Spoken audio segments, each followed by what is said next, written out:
वालेकुम everyone, welcome to Ayesha smart zone. आज की इस वीडियो के अंदर हम स्टैट 301 के लेक्चर्स डिस्कस करने जा रहे हैं। लेक्चर नंबर 6 है हमारे पास और इस वीडियो के अंदर मैं आपको तमाम शॉर्ट क्वेश्चंस, इंपॉर्टेंट टॉपिक्स और लॉन्ग क्वेश्चन किस तरह से आपका पेपर आता है, एमसीक्यूज़ कौन से इंपॉर्टेंट हैं, ये तमाम चीज़ें इस वीडियो के अंदर डिस्कस होंगे। आपने वीडियो को एंड तक लाजमी देखना है। इससे पहले हमने लेक्चर नंबर 1 to 5 डिस्कस किया है, आपने पिछली वीडियो में वो भी देख लेने हैं।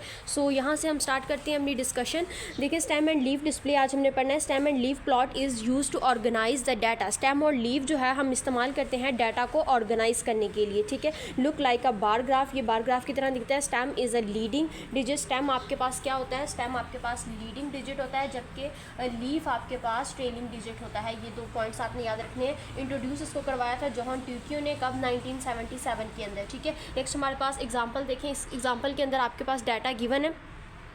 डाटा को देखते हुए आपने इसमें से स्टेम और लीफ सेपरेट करने। सबसे पहले तो आपको ये देखना है कि स्मॉलेस्ट वैल्यू कौन सी है। तो आप देखें यहाँ पर मेरे पास स्मॉलेस्ट वैल्यू ये वाली है, ठीक है। ये 12 मेरा स्मॉलेस्ट वैल्यू है और लार्जेस्ट वैल्यू अगर हम देखें तो लार्जेस्ट वैल्यू मेरे पास यहाँ पर 74 है। ये 74 मेरे पास लार्जेस्ट वैल्यू है एंड 12 हमारे पास स्मॉलेस्ट वैल्यू है। अब आपने क्या देखना है, यहाँ से फर्स्ट डिजिट हमारे पास क्या होगा, वो हमारे पास स्टेम होगी। अब आपने देखना है कि यहाँ पर स्मॉलेस्ट वैल्यू के अंदर हमारे पास फर्स्ट डिजिट 1 है एंड लार्जेस्ट वैल्यू के अंदर हमारा फर्स्ट डिजिट 7 है। मींस डैट कि हमारी स्टेम 1 to 7 होगी। जैसे मैंने यहाँ पर ये ड्रॉ कर दिए, ये स्टेम हमारी 1 to 7 ड्रॉ हो गई है यहाँ पर, ठीक है। इसी तरह अब आपने देखना है कि नेक्स्ट हमारे पास लीफ, स्टेम स्मॉलेस्ट वैल्यू हमारे पास लीफ के अंदर क्या है, 2 है। ये आप देख रहे हैं यहाँ पर 2 है। और अब हमने देखना है कि हमारी फर्स्ट रो के अंदर 1 से स्टार्ट होने वाला डिजिट कौन सा है। सो हमने 1 से स्टार्ट होने वाला डिजिट देखना है। तो यहाँ पर हमारे पास हमें 18 नज़र आ रहा है। देखें 18 जो है ये 1 से स्टार्ट हो रहा है। तो अब हमने देखा कि लीफ जो है वो हमारे पास सेकंड डिजिट होता है। यहाँ पर आपने देखा है कि ये लीफ जो है हमारे पास सेकंड डिजिट है और स्टेम हमारे पास ये फर्स्ट डिजिट है। तो यहाँ पर सेकंड डिजिट देखें, जैसे लीफ है तो हमने अब यहाँ से देखना है 18 हमारे पास क्या है, 1 से स्टार्ट हो रहा है, क्योंकि यहाँ पर हमारा स्टेम जो है वो 1 से स्टार्ट हो रहा है। हमने इसीलिए 1 से स्टार्ट होने वाला डिजिट देखना है। तो 1 से 18 स्टार्ट हो रहा है, तो हमने अब लीफ लिखना है। तो इसलिए हम इसका सेकंड डिजिट लिखेंगे, बल्कि फर्स्ट नहीं लिखेंगे। स्टेम क्योंकि 1 हमारे पास ऑलरेडी लिखा हुआ है, वो हमारा स्टेम है, इसलिए हमने 8 लिखना है यहाँ पे। नेक्स्ट हम देखेंगे कोई और डिजिट जो हमारा 1 से स्टार्ट हो रहा हो। सो यहाँ पर हमारा अगला डिजिट जो 1 से स्टार्ट हो रहा है दैट इज़ 12। अब 12 में देखें 1 हमारा ऑलरेडी लिखा हुआ है, तो इसलिए हमने इसका लीफ लिखना है। लीफ मीन सेकंड डिजिट, तो सेकंड डिजिट हमारा 2 आ जाएगा यहाँ पर। नेक्स्ट हम 2 से स्टार्ट होने वाला देखेंगे। 2 से स्टार्ट होने वाले कौन कौन से डिजिट हमारे पास मौजूद है यहाँ पर, उनको देखेंगे। तो देखें 2 से स्टार्ट होने वाला हमारे पास है 29 में देखें कि 2 हमारे पास ऑलरेडी लिखा हुआ है स्टेम में, तो 9 हमारा सेकेंड डिजिट जो है वो लीफ है, तो इसलिए हम यहाँ पर 9 लिखेंगे। इसी तरह आपने तमाम अपने ये stem and leaf find out कर लेने हैं। नेक्स्ट हमारे पास है frequency distribution of stem and leaf. अब फ्रीक्वेंसी डिस्ट्रीब्यूशन में देखें हमारे पास डाटा यहाँ पर गिवन है। हाईएस्ट वैल्यू हमारे पास 56 है एंड स्मॉलेस्ट वैल्यू इसमें हमारे पास 13 है। जैसे हमने पिछले टेबल के अंदर या पिछले डाटा के अंदर स्टेम एंड लीफ को फाइंड आउट किया था, बिल्कुल सेम एज इट इज़ आपने यहाँ पर फाइंड करना है। देखिए हमारे पास फर्स्ट डिजिट 5 है एंड इधर से स्मॉलेस्ट डिजिट 1 है, यानी हमारा जो स्टेम है वो 1 to 5 होगा। तो यहाँ पर हमने 1 to 5 स्टेम्स ड्रॉ कर लिए। नेक्स्ट आपने देखना है 1 से स्टार्ट होने वाला डाटा के अंदर जो भी वर्ड है वो निकालना है। जैसे 14 है या 13 है, तो आपने इसमें से 3 लिखना है, इधर से 4 लिखना है, सेकंड डिजिट जस्ट लिखना है, आपने फर्स्ट डिजिट नहीं लिखना है, ठीक है। अब ये हमारे पास लीफ 3 है, तो हमने यहाँ पर टैली ड्रॉ कर दी। टैली हमारे पास 1 है। अब टैली 1 क्यों है? क्योंकि यहाँ पर हमारे पास एक ही नंबर है, तो यहाँ पर मेरे पास मिस्टेक हो गई है। ये 14 भी था हमारे साथ, तो 14 का हम क्या लिखेंगे, यहाँ पर 1 हमारे पास ऑलरेडी है, तो यहाँ पर हम 4 लिखेंगे। तो यहाँ पर हमारे पास 2 टैलीज ड्रॉ होंगी और फ्रीक्वेंसी भी हमारे पास 2 बनेगी, ठीक है। इसी तरह नेक्स्ट हम 2 डिजिट से देखेंगे। 2 से स्टार्ट होने वाले कौन कौन से नंबर है, तो 2 से स्टार्ट होने वाले हमारे पास जितने भी नंबर होंगे, जैसे 24 है तो 2 हमारे पास ऑलरेडी स्टेम में लिखा हुआ है और लीफ हमारा 4 हो जाएगा, ठीक है। इसी तरह 22 है तो 2 लिखा हुआ है, तो देन 2 हमारे पास यहाँ पर आ जाएगा। इसी तरह ये कितने डिजिट्स हो जाएंगे, 1 2 3, तो हमारे पास टैली क्या हो जाएगी, 3 हो जाएगी, ठीक है। और यही हमारे पास फ्रीक्वेंसी हो जाएगी। ये तमाम वैल्यूज़ हमने इसी तरह निकाल के इनकी फ्रीक्वेंसीज लिख लेनी है। नेक्स्ट हमारे पास है एवरेजेस। एवरेजेस जो है ये क्या है, an average is a single value which represent a set of data और a distribution is as a whole. जो होल वैल्यू को एक सिंगल होल डाटा को एक सिंगल वैल्यू के अंदर रिप्रेजेंट करे वो हमारे पास एवरेजेस होती हैं। नेक्स्ट हमारे पास इसकी टाइप्स है। टाइप्स ऑफ एवरेजेस के अंदर arithmetic means, geometric means, harmonic means, medians and mode, ये हमारे पास इसकी टाइप्स हैं कुछ। और यहाँ पर हम डिस्कस करने जा रहे हैं मोड को डिस्कस करते हैं। यहाँ पर ये इसका सिंबल है, यहाँ पर mode in the case of raw data. Raw data means कि अनग्रुप्ड फॉर्म ऑफ डाटा, यानी डाटा जो है वो अनग्रुप फॉर्म के अंदर मौजूद है, अनऑर्गेनाइज्ड वे के अंदर है। अब मोड हमारे पास क्या होता है, मोड हमारे पास मोस्ट रिपीटेड वैल्यू होती है। जैसे फॉर एग्जांपल आपको 1 2 2 3 4 5 इस तरह वैल्यूज़ दी जाती हैं और इसमें जो चीज़ बार बार रिपीट हो या एक से ज़्यादा दफ़ा रिपीट हो जाए वो आपके पास मोड कहलाता है। अब इन वैल्यूज़ के अंदर मैंने 2 टाइम्स बोला है तो मीन्स डैट कि आपका मोड जो है वो 2 हो जाएगा। मोस्ट रिपीटेड वैल्यू आपके पास मोड कहलाएगी। Mode in the case of discrete distribution. अब केस ऑफ डिस्क्रीट डिस्ट्रीब्यूशन के अंदर मोड क्या चीज़ है वो हमने बतानी है। Find the value of the highest frequency. देखिए सबसे पहले आपने ये आपके पास डाटा गिवन है, आपने फ्रीक्वेंसी में से हाईएस्ट वैल्यू फाइंड आउट करनी है। फ्रीक्वेंसी में हाईएस्ट वैल्यू देखिए हमारे पास 13 है और 13 के अंदर आपने देखना है इसकी एक्स वाली साइड पे आपके पास क्या दूसरी तरफ वैल्यू है। आपने यहाँ फ्रीक्वेंसी की हाईएस्ट वैल्यू फाइंड की और उसके ऑपोजिट साइड पे आपने देखना है कि क्या डाटा मौजूद है। जैसे 13 हमारे पास हाईएस्ट थी और इसके ऑपोजिट साइड पे हमारे पास 39 है। सो यही हमारा क्या होगा, मोड कहलाएगा। ठीक है, ये आपने बात याद रख लेनी है कि फ्रीक्वेंसी की आपने हाईएस्ट वैल्यू निकालनी है। आपने एक्स की हाईएस्ट वैल्यू नहीं फाइंड करनी बल्कि आपने फ्रीक्वेंसी की हाईएस्ट वैल्यू फाइंड करनी और उसके कॉरस्पॉन्डेंस जो भी वैल्यू पड़ी होगी वो आपका मोड कहलाएगी। ये कब होगा, इन the case of discrete distribution. So next हमारे पास है mode in case of frequency distribution. अभी हमने फ्रीक्वेंसी डिस्ट्रीब्यूशन पढ़नी है, इसका फार्मूला देख लें। यहाँ पर ये फार्मूला है आपके पास L plus FM minus F1 divided by FM minus F1 plus FM minus F2 multiply आपने H से करना है। अब ये आपके पास क्या है, लोअर क्लास बाउंड्री है आपकी। उसके बाद FM आपके पास हाईएस्ट फ्रीक्वेंसी है, F1 आपके पास फ्रीक्वेंसी हाईएस्ट फ्रीक्वेंसी से ऊपर वाली वैल्यू आपके पास क्या कहलाएगी, आपका F1 कहलाएगी और उससे नीचे वाली वैल्यू आपके पास F2 कहलाएगी। इसी तरह आपने H आपके पास क्या है, क्लास इंटरवल हो जाएगा। देखिए यहाँ पर फ्रीक्वेंसी हमें गिवन है, इस फ्रीक्वेंसी में आपने देखनी है हाईएस्ट वैल्यू। हाईएस्ट वैल्यू हमारे पास क्या है, 14 है। 14 से ऊपर वाली वैल्यू हमारे पास क्या कहलाएगी, F1 कहलाएगी, यानी ये 4 हमारे पास F1 कहलाएगा और हाईएस्ट फ्रीक्वेंसी से नीचे वाली वैल्यू आपके पास F2 कहलाएगी। ठीक है, उसके बाद आपने निकाले उसके बाद आपने क्लास बाउंड्रीज़ की तरफ आना है। तो देखें क्लास बाउंड्रीज़ में हमने पढ़ा हुआ है पिछले लेक्चर्स के अंदर कि ये वाली आपके पास लोअर क्लास होती है और ये आपके पास अपर क्लास होती है। तो अभी लोअर क्लास हमने यहाँ पर लगानी है, L हमारे पास लोअर क्लास है तो ये आपके पास 35.95 आ जाएगा, अपर क्लास आपकी 38.95 है। नेक्स्ट हमें यहाँ पर इंटरवल चाहिए H के लिए हम क्या करेंगे, 29.95 से 32.95 के दरमियान जितने डिजिट्स आते हैं वो आपके पास H के कंसीडर किए जाएंगे। यहाँ पर आपने ये सारा डाटा इसी तरह पुट कर देना है। करने के बाद आपने इसको कैलकुलेट करना है। कैलकुलेट करने के बाद आपने ये जो L है इसके अंदर जो ये सारा डाटा आपने कैलकुलेट कर लिया H तक, उसके बाद आपका जो कैलकुलेशन आंसर आता है उसमें आपने ये L का आंसर ऐड करना है, यानी ये 35.95 आपने आखिर में ऐड करना है। उससे पहले आपने इस साइड की कैलकुलेशन करनी है। तो यहाँ पर आपका आंसर 37.825 आ जाएगा। ठीक है, नेक्स्ट हमारे पास लेक्चर नंबर 7 है। अब यहाँ पर देखिए अरिथमेटिक मीन्स का ये हमारे पास सिंबल है और अरिथमेटिक मीन्स और simply the means is a value obtained by the dividing the sum of the all observation by the number. यानी जितनी भी हमने वैल्यूज़ लेनी है, मीन्स ऑफ द वैल्यू का मीन लेने के बाद आपने उसको डिवाइड कर देना है नंबर ऑफ ऑब्जर्वेशन के साथ, तो ये हमारे पास अरिथमेटिक मीन्स कहलाएगा। अभी देखिए नेक्स्ट इसका फार्मूला है। फार्मूला आप देखिए sum of all observation divided by the number of observation. हम इसको इस तरह से भी लिख सकते हैं और इस तरह से भी लिख सकते हैं, EX summation X over N। इसका मतलब क्या होगा, सुमेशन X का मतलब होता है सम ऑफ ऑल ऑब्जर्वेशंस। ठीक है, अब यहाँ पर हमारे पास डाटा गिवन है, इसमें हमने ये तमाम वैल्यूज़ को क्या किया, इनका सम कर लिया। सम करने के बाद हमारे पास आंसर 259.85 आया और इसको हमने डिवाइड करना है किससे, नंबर ऑफ ऑब्जर्वेशन से। नंबर ऑफ ऑब्जर्वेशन देखिए हमारे पास 7 है, 7 के साथ इसको डिवाइड करेंगे तो हमारे पास आंसर निकल आएगा। नेक्स्ट देखिए, नेक्स्ट हमारे पास है arithmetic mean in case of frequency distribution. अभी यहाँ पर फ्रीक्वेंसी डिस्ट्रीब्यूशन के अंदर हमने फार्मूला को देखना है। तो फार्मूला देखिए सुमेशन एफ ऑफ एक्स, यहाँ पर हमारे पास सुमेशन एक्स था तो यहाँ पर एफ ऑफ एक्स आ गया, यानी फ्रीक्वेंसी भी साथ ऐड हो गई है। अभी नेक्स्ट एग्जांपल देख लेते हैं। देखिए हमें क्लास और फ्रीक्वेंसी गिवन है, हमने क्या करना है, मिड पॉइंट। यहाँ ये आपके पास एक इंपॉर्टेंट MCQs है। Mid point is also known as class mark. Mid point को हम क्लास मार्क भी कहते हैं। नेक्स्ट देखिए हमारे पास क्लासेस गिवन है, हमने मिड पॉइंट निकालना है। मिड पॉइंट निकालने का फार्मूला आपको पता है कि हमने upper class minus lower class divided by 2 कर देना है। माइनस नहीं सॉरी, आपने upper limit plus lower limit, इन दोनों को प्लस करेंगे और डिवाइड कर देंगे 2 से, तो हमारे पास मिड पॉइंट निकल आएगा। इस तरह से हमने ये एक्स निकाल लिया, एफ हमें गिवन था, और उसके बाद हमने एक्स निकालना है। एफ ऑफ एक्स निकालने के लिए क्या करेंगे, एफ को एक्स से मल्टीप्लाई करते जाएंगे, ठीक है। ये वाली वैल्यू हमें गिवन है और इसको हम एक्स के साथ मल्टीप्लाई करते जाएंगे तो हमें ये वाली F of x values given होती जाएंगी। इन सबको हमने टोटल कर लेना है और देन फार्मूला के अंदर पुट कर देना है। सुमेशन एफ ऑफ एक्स की वैल्यू पुट करेंगे एंड देन हम इसके अंदर सुमेशन एफ़ की वैल्यू पुट कर देंगे। अब सुमेशन एफ़ हमारे पास क्या है 30।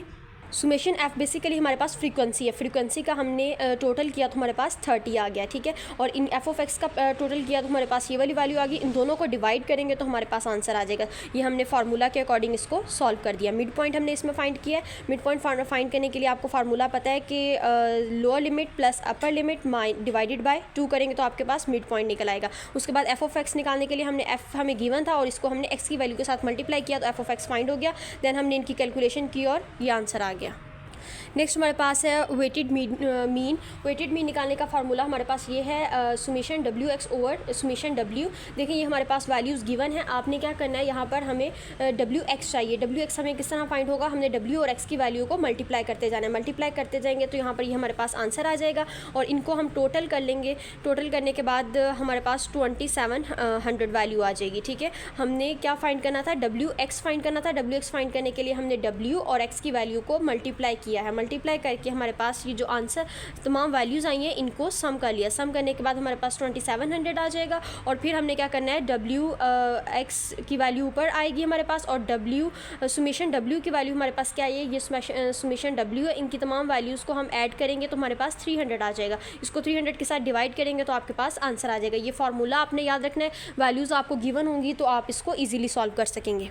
नेक्स्ट देखिए, नेक्स्ट हमारा अगला टॉपिक है मीडियन। मीडियन को हम इस तरह से डिनोट करते हैं इज द मिडल वैल्यू। ये हमारे पास मिडल वैल्यू होती है। अब ये हमारे पास एग्जांपल के अंदर अनग्रुप डाटा है, यानी कि डाटा हमारे पास अरेंज नहीं है। ये डाटा हमें गिवन है, इसको हमने खुद अरेंज करना है। वैल्यूज़ को देखें, हमने इसको अरेंज किया और करने के बाद अब आप देखेंगे कि आपके पास मिडल वैल्यू कौन सी बनती है। आपने इस लेफ्ट साइड पे भी उतनी ही वैल्यूज़ छोड़नी है और राइट साइड पे भी उतनी ही वैल्यूज़ छोड़नी है और फिर आपने देखना है कि आपकी मिडल वैल्यू क्या बनती है। तो यहाँ पर मिडल वैल्यू हमारे पास 5 आ जाएगी। नेक्स्ट एग्जांपल देखें, ये हमारे पास गिवन है, इसमें मिडल वैल्यूज़ हमारे पास 2 बच रही हैं। जैसे पिछले एग्जांपल में हमने किया था तो हमारे पास सिंगल वैल्यू बची थी, वो हमारा आंसर आ गया था। लेकिन यहाँ पर हमारे पास मिडल वैल्यूज़ 2 हैं, 18 और 23। तो यहाँ पर हम 18 + 23 करेंगे, डिवाइडेड बाय 2 कर देंगे तो आपके पास मिडल वैल्यू का आंसर आ जाएगा। नेक्स्ट देखिए, हमारे पास है median in case of discrete frequency distribution. अब डिस्क्रीट फ्रीक्वेंसी डिस्ट्रीब्यूशन के अंदर हमें ये एक्स गिवन है, एफ गिवन है, आपने कम्युलेटिव फ्रीक्वेंसी फाइंड करनी है। कम्युलेटिव फ्रीक्वेंसी मैंने पिछले भी लेक्चर्स में बता दिया, लेकिन अभी अगेन बता देती हूँ कि आपकी first digit as it is आएगा, 1 आपका एज इट इज़ आएगा। नेक्स्ट 1 + 0 करेंगे तो 1 आ जाएगा, 1 + 1 करेंगे 2 आ जाएगा, 2 + 3 करेंगे 5 आ जाएगा, 5 + 6 11। इस तरह से आपने फाइंड करते जाना है, ठीक है। अब आप इस एफ का टोटल करेंगे तो आपके पास 45 आ जाएगा। 45 का हाफ आप करेंगे तो 22 + 22 आ जाएगा और दरमियान में आपके पास 23 जो है वो बच रहा है। अब आपने देखना है कि फ्रीक्वेंसी के अंदर 23 कहाँ पर लाई करता है, तो 20 से 28 के दरमियान में कहीं 23 लाई करता है। तो मीन्स डैट कि आपने 28 से इस 20 पे तो हम नहीं देख सकते क्योंकि 20 से बड़ा है 23, तो हम 28 पे देखेंगे कि 28 के कॉरेस्पॉन्डेंस कौन सी वैल्यू है, तो वो हमारे पास 29 है। That is your answer. तो ये आपके पास आपका आंसर आ जाएगा 29। नेक्स्ट हमारा लेक्चर नंबर 8 है median in the case of continuous variable. Continuous variable के अंदर हमारे पास ये फार्मूला होगा। आपके पास एल हमारे पास क्या है, लोअर क्लास बाउंड्री आ जाएगी। उसके बाद आपने एच आपका क्लास इंटरवल आ जाएगा, एफ आपकी फ्रीक्वेंसी हो जाएगी, टोटल नंबर ऑफ ऑब्जर्वेशन आपकी एन होगी और डिवाइडेड बाय आपने इसको 2 से करना है, माइनस सी आपकी कम्युलेटिव फ्रीक्वेंसी हो जाएगी। अब इसके अंदर आपको क्लासेस गिवन होगी, फ्रीक्वेंसी गिवन होगी, क्लास बाउंड्रीज गिवन होगी, कम्युलेटिव फ्रीक्वेंसी आपने फाइंड कर लेनी है, या फिर ये भी आपको गिवन हो सकती है। और फिर आपने क्या करना है, अपनी वैल्यूज़ को अपने इस फार्मूला के अंदर पुट कर देना है, ठीक है। अब total number of observation of the frequency, अब total number of observation frequency की क्या होंगी, आपने फ्रीक्वेंसी की तमाम वैल्यूज़ को ऐड कर देना है। जैसे आप इनको ऐड करेंगे तो आपके पास आंसर क्या आएगा, 30 आ जाएगा। अब एन आपके पास क्या आया, 30 आया। 30 आपने डिवाइड कर देना है इसको 2 के साथ, ये हमारे according to your formula N divided by 2 करेंगे तो आपके पास आंसर 15 आ जाएगा, ठीक है। नेक्स्ट आपने तमाम वैल्यूज़ इसी तरह से पुट करनी है। एच आपके पास क्या होगा, क्लास इंटरवल होगा।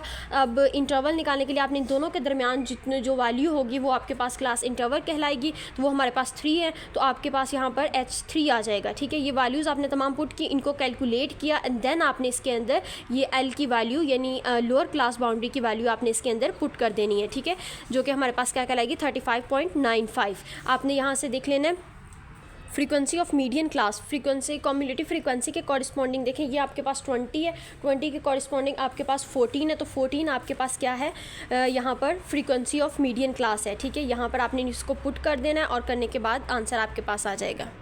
नेक्स्ट हमारे पास empirical relation between mean, median and mode. इसकी आपके पास एग्जांपल हैंडआउट्स के अंदर कोई भी नहीं है, जस्ट आपने मोड का इसका फार्मूला याद कर लेना, mode is equal to 3 median minus 2 mean. Next देखिए हमारे पास है क्वार्टाइल। क्वार्टाइल के अंदर divide the total area in 4 equal parts. ये आपने बात याद रखनी है, इसके अंदर हम 4 इक्वल पार्ट्स के अंदर डिवाइड करते हैं, टोटल एरिया को 4 इक्वल पार्ट्स के अंदर डिवाइड करेंगे। फर्स्ट क्वार्टाइल हमारे पास है, इसका फार्मूला देखें, यहाँ पर Q1 is equal to L plus H over F N over 4 minus C। अब N ओवर 4 क्यों, हमने पीछे पढ़ा था N ओवर 2, लेकिन अब यहाँ पर हम पढ़े N ओवर 4 क्योंकि हमने पढ़ा है कि 4 इक्वल पार्ट्स के अंदर डिवाइड किया जाएगा, तो N ओवर 4 आ जाएगा यहाँ पर। अगर आपको ये फार्मूला याद हो जाता है तो नेक्स्ट आपके लिए बनाना बहुत आसान हो जाएगा। सेकंड क्वार्टाइल के अंदर देखिए आपके पास Q2 आपके पास आ जाएगा L प्लस H और 2N डिवाइडेड बाय 4। यहाँ पर हम सेकंड क्वार्टाइल की बात करें तो इसलिए यहाँ पर हम 2N लिख रहे हैं। ठीक है, 2N डिवाइडेड बाय 4 लिख रहे हैं माइनस C। अब 4 और 2 की कटिंग हो जाएगी, 2 1 सा 2 2 सा 4, तो आपके पास आ जाएगा N divided by 2 minus C। Third quartile के अंदर हम क्या करेंगे, 3 डिवाइडेड बाय 4 कर देंगे, ये आपके पास यहाँ से थर्ड क्वार्टाइल आएगा। नेक्स्ट हमारे पास डिसाइल एंड परसेंटाइल आ जाएंगी। Divide the total area into 10। अब डिसाइल के अंदर हम टोटल एरिया को 10 के साथ डिवाइड करते हैं और परसेंटाइल के अंदर आप 100 से डिवाइड करते हैं। यहाँ से आपने ये बात याद रख लेनी है। ठीक है, डिसाइल 10 से डिवाइड करेंगे एंड परसेंटाइल में हम 100 से डिवाइड करेंगे।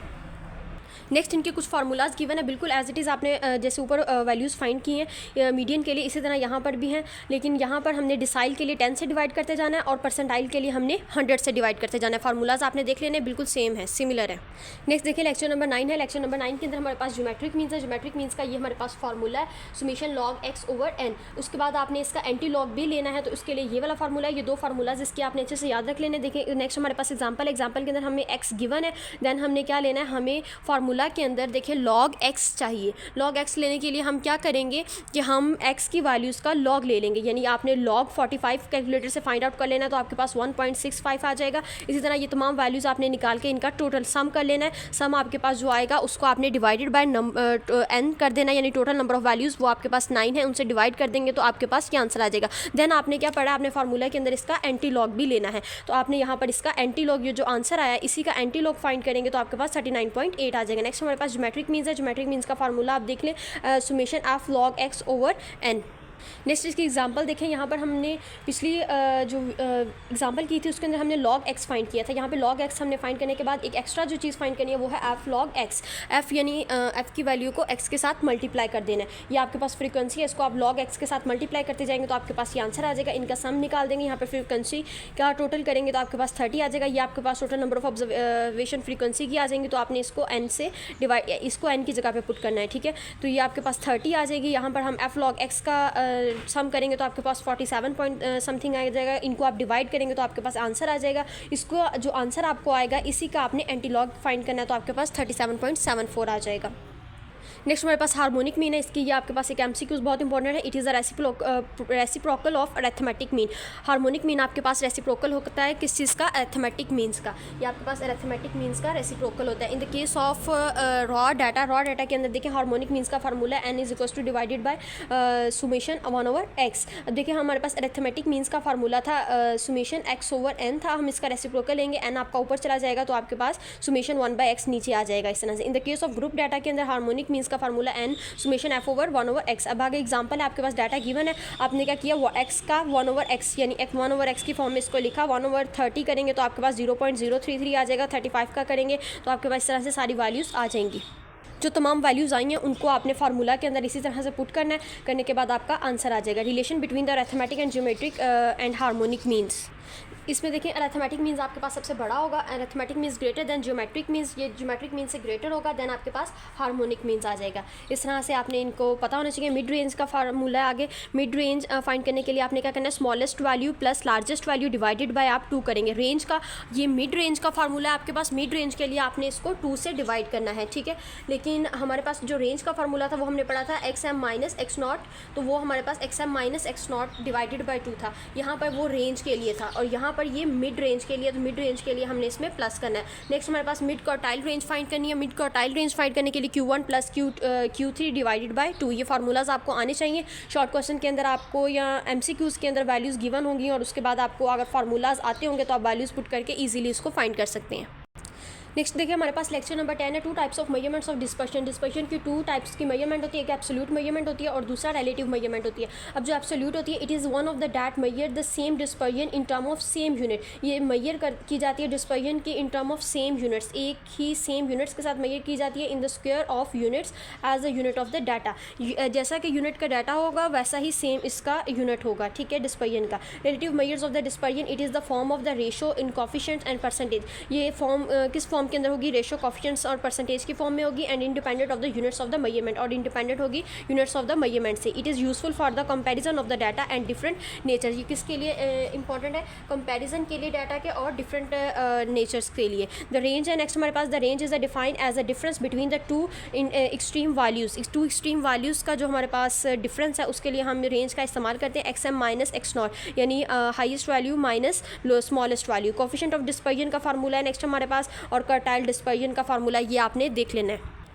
नेक्स्ट देखिए हमारे पास also known as a semi integrated range, इसका हम दूसरा नाम जो है इंटीकॉर्टिक रेंज है। नेक्स्ट हमारे पास एग्जांपल है इसकी, Q1 हमारे पास गिवन है, Q2 गिवन है एंड Q3 गिवन है। फाइंड द क्वार्टाइल डेविएशन, हमने क्वार्टाइल डेविएशन फाइंड करनी है। उसके लिए हम क्या करेंगे? Q3 minus Q1 divided by 2 करेंगे। तो यहाँ पर हमने इन दोनों को फाइंड किया, कैलकुलेट द वैल्यूज़ कैलकुलेट की। यहाँ पर Q3 की वैल्यू पुट की एंड देन Q1 की वैल्यू पुट की, डिवाइडेड बाय उसको 2 से किया, तो यहाँ पर हमारे पास क्वार्टाइल डेविएशन फाइंड हो गई। नेक्स्ट हमारे पास कोफिशिएंट ऑफ क्वार्टाइल डेविएशन है, ये इसके कुछ फार्मूलाज हैं, ये आपने देख लेने हैं। नेक्स्ट एग्जांपल देख लेते हैं। मीन्स डेविएशन का फार्मूला हमारे पास ये है, सुमेशन D/N। इसी की हम एग्जांपल करेंगे यहाँ पर। ये देखिए हमारे पास डाटा गिवन है, इसमें मीन्स डेविएशन फाइंड करना है। मीन डेविएशन हमारे पास क्या है? इसका फार्मूला सुमेशन D/N।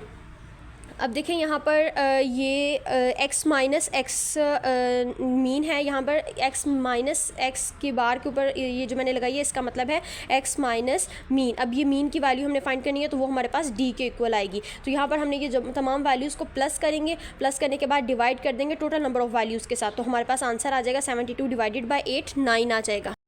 नेक्स्ट आप देख सकते हैं हमारे पास टेबल गिवन है, हमें x की वैल्यूज़ गिवन थी, हमने वो लिखी x माइनस एक्स मीन। ये हमने x का मीन जो लिया वो वाली वैल्यूज़, मीन हमने अभी पीछे देखे फाइंड किया था, 9 आया था। 9 में से आप 6 को माइनस करेंगे तो आपके पास -3 आ जाएगा। 9 में से 7 को माइनस करेंगे तो आपके पास -2 आ जाएगा। इसी तरह हम वैल्यूज़ को फाइंड आउट करते जाएंगे तो आपके पास ये x माइनस एक्स मीन आ जाएगा। अब इसका मोड लेना है नेक्स्ट, तो मोड के लिए हम क्या करेंगे कि इसका मतलब बेसिकली यही होता है, ये जो इसका मोड है इसका मतलब यही होगा कि जो भी वैल्यूज़ यहाँ पर नेगेटिव में है ये उनका साइन चेंज करके उनको पॉजिटिव में ले जाएगी। जैसे -3 है तो ये +3 हो जाएगा, -2 है तो वो +2 हो जाएगा। इसी तरह ये हमारे पास d फाइंड हो जाएगा, which is equals to d। ये हमारे पास d हमने फाइंड करना था, तो ये हमारे पास आंसर आ गया। अब हमने इसकी वैल्यूज़ को क्या करना है? फार्मूला के अंदर पुट करना है। फार्मूला के अंदर वैल्यूज़ पुट करेंगे तो आपके पास 2.75 आंसर आ जाएगा, ठीक है।